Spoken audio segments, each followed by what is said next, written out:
Okay, follow that, as they say. I felt there for a while I was just being pushed in as a substitute while you waited for the main man to come back into the room. I wanted to start by thanking Seamus for inviting me to address you here and to apologise for not having attended your conference before now. I say I wanted to, but since he's just announced in public that I was in some way responsible for the largest increase he managed to secure in living memory, and he's probably ruined my career as a result. I'm not sure why I'd want to thank him for it. And the reality is, at that time, I wasn't even working in the Department of Health. To make it worse, I suppose, in your eyes, I was working in the Department of Finance. So if Seamus believes, and I'd hate to disillusion Seamus on this one, that somehow he outlasted me, well, his victory is all the greater, I suppose, because I worked in the Department of Finance. Anyway, I have been in this job for just over 4 years, and to be honest with you, one of the things I've learned in the 4 years is how much I still have to learn about many aspects of the health service. And I know, and I've sat here and listened to your president and then Siobhan, I know many people in this room, to be honest, know far more about the mental health services, for example, than I do. But I'm still happy to come along to events like this, to meet people, to listen most of the time, to talk to people, and to share with you my views on public services, health services in general, and maybe talk a little bit about the mental health services. I can still remember the first public address I gave as Secretary-General of the Department of Health and Children. And at the time, I said that the real challenge for all of us working in the health service was to deliver the best possible outcomes for patients, clients, users, whatever word you want to use, from whatever resources were available to us each year. Now, I said at that time that I wasn't asking anybody it was in Dublin Castle, and I wasn't asking anybody in the room to give up their right to lobby for more resources. But my view was and remains that there is very little value in endless debate about what extra resources should be invested in health each year, and that there be far more to be gained from concentrating on doing the very best for patients with the money we had. And I say that because when you look back, I'm sure people in the room at the time, they said, well, this is I won't say the bright young spark, because I probably fail under at least 2 of those headings, but the man from the Department of Finance with this sort of language, and he would say this, wouldn't he? But in fact, in the following years, and I suppose I can either take some credit or blame for this, health service spending increased very substantially, so that by 2008, current spending by the HSE was over 14 billion, compared to 11 billion in 2005. And the point I'm making is that when I said that back in 2005, I wasn't saying there wasn't a need for more investment. In fact, I do remember saying at the time that I felt government would continue to invest in health, but I was arguing that we should focus more on getting the best out of what we had. And I suppose, like me, you will have been surprised, shocked, whatever word you want to use, about the sudden deterioration in the economy. You don't need me to tell you about it.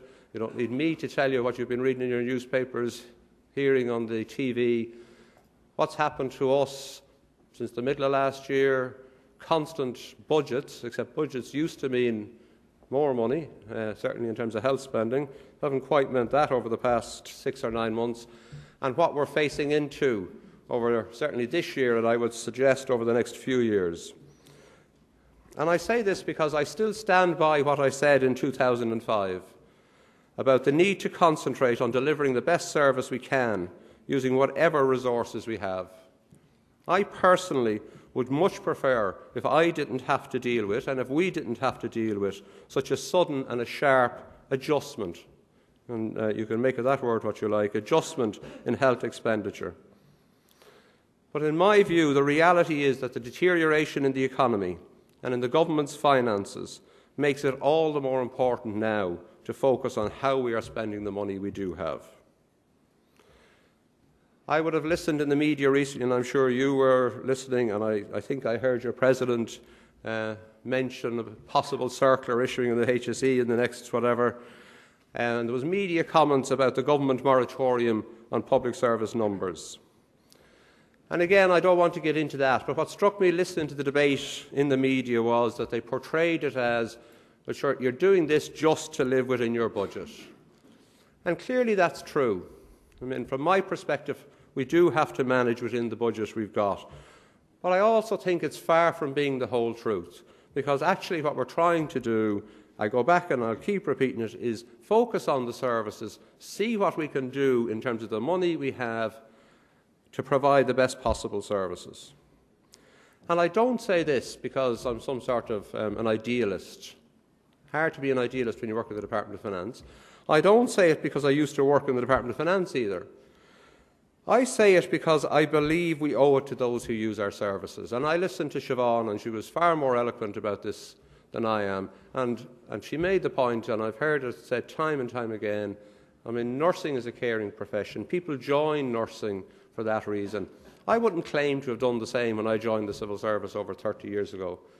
But still I am a public servant, and I think that all of us share one thing, and that is when we work in health, whether we work in the department, the much maligned HSE, or in any part of the health service, somewhere in all of us, I think, is this duty of care, of providing services to the people who want them. And if you stand today and look forward over the next 2.5, 3 years, and I may be optimistic in saying that, I don't think we can simply tell patients and clients to wait for the economic recovery. To say, well, whatever your need is, as soon as things get better, as soon as the economy recovers and the money starts pouring in, then we'll see what we can do. I don't think we can say to them that there's simply no way we can make any improvements in services in the absence of extra resources. Instead, we must do what we can to maintain and improve our services over what will clearly, and I don't dispute this at all, it'll be a very, very difficult few years. I think we also owe it to ourselves as public servants. I am sure that, like me, you have heard and read the many criticisms of and attacks on the public service recently. I said to you, I joined the civil service over 30 years ago. I joined as an executive officer, and I'm very proud of being a public servant, and I've served in the civil service through good times, good times, and maybe bad again. But I think if we do believe in the concept of the public services, that we need to defend it, and we need to show its value and its importance to society. I think it's in our own self-interest to do so, as well as being in the interests of our patients and those who use our services.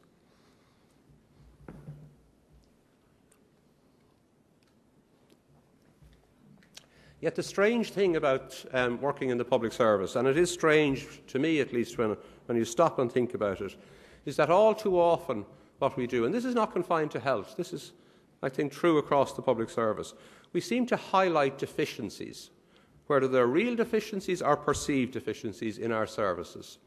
We talk down our services in the expectation that that will bring extra resources. And when you stop and you look at it, the private sector tends to do the exact opposite. They talk up their services, and again, real or perceived.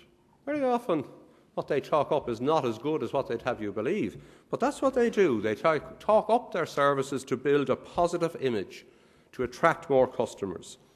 And I must say, I do wonder why we seem so intent on knocking our own